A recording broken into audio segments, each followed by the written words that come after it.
Assalamualaikum warahmatullahi wabarakatuh. Perkenalkan, nama saya Hanifah Rahmawati, mahasiswa semester 7 dari Prodi Sejarah Peradaban Islam. Di sini saya akan menjelaskan mengenai jalur penyebaran Islam di Asia Tenggara sebagai salah satu tugas mata kuliah Islam di Asia Tenggara yang dengan dosen penyampu Bapak Dian Prayoga M.Hum. Peradaban Islam di Asia Tenggara tergolong sebagai salah satu bukti bahwa Islam demikian kuat berpengaruh dalam kehidupan masyarakat di kawasan Asia Tenggara. Hal ini salah satunya disebabkan proses masuknya Islam di Asia Tenggara berbeda dengan proses masuknya Islam di kawasan lainnya yang disebar luaskan melalui penaklukan Arab dan Turki atau melalui perang ya. Mengenai kedatangan Islam di negara-negara yang ada di Asia Tenggara, hampir semuanya didahului oleh interaksi antara masyarakat di wilayah kepulauan dengan para pedagang Arab, India, Bengal, Cina, Gujarat, Yaman, Iran, dan Arabia Selatan. Pada abad ke-5 sebelum Masehi, Kepulauan Melayu telah menjadi tempat persinggahan para pedagang yang berlayar ke Cina dan mereka telah menjalin hubungan dengan masyarakat penduduk pribumi atau masyarakat daerah pesisir.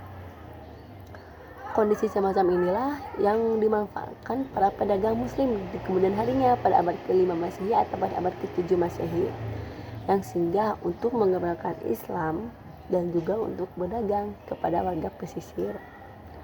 Dalam proses masuknya Islam di Asia Tenggara ada beberapa jalur yang digunakan.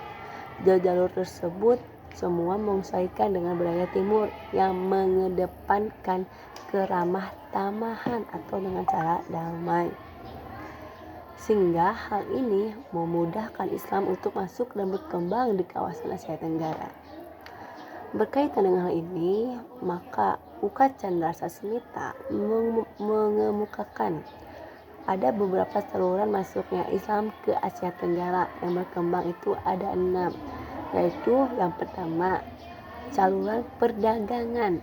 Tentunya kita telah mengetahui bahwasannya seorang Rasulullah sendiri dan juga para sahabat dan bahkan hampir mayoritas agama muslim itu pekerjaannya sebagai pedagang.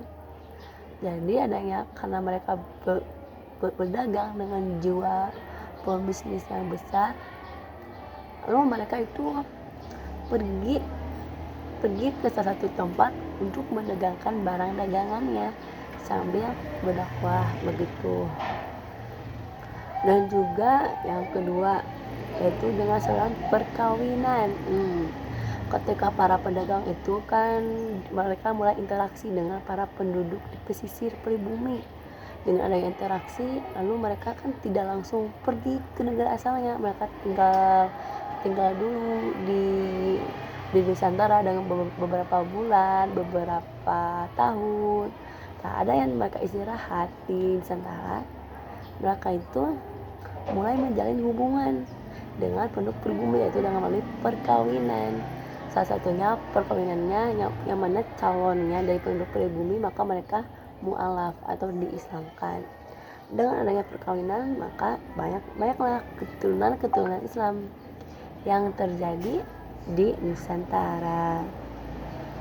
Dengan adanya keturunan Islam, lalu banyak negara Islam di Nusantara atau di Asia Tenggara, mereka itu mengajarkan melalui saluran tasawuf, yaitu bagaimana cara mempelajari agama Islam.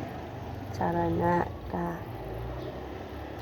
udah gitu, dengan tasawuf tentang berbagai agama, pelajaran agama, lalu mereka mulai penyebaran dalam bidang pendidikan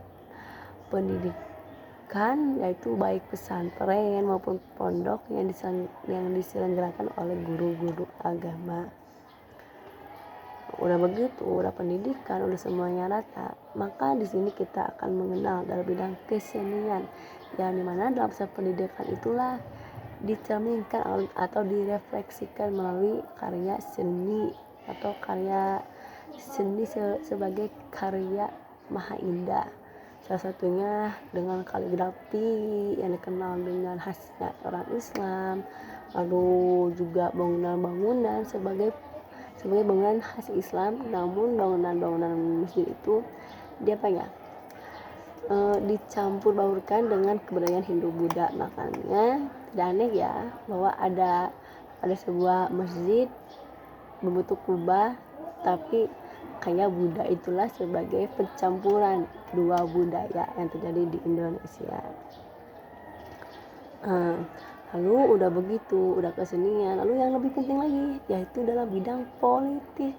Karena orang Islam sudah mulai sebagai mayoritas di negara Nusantara, maka mereka sebagai orang yang penting, lalu mereka menjabat sebagai politik yang mana mengatur pemerintahan negara dan siat negara tersebut. Ya, syukran. Wassalamualaikum warahmatullahi wabarakatuh.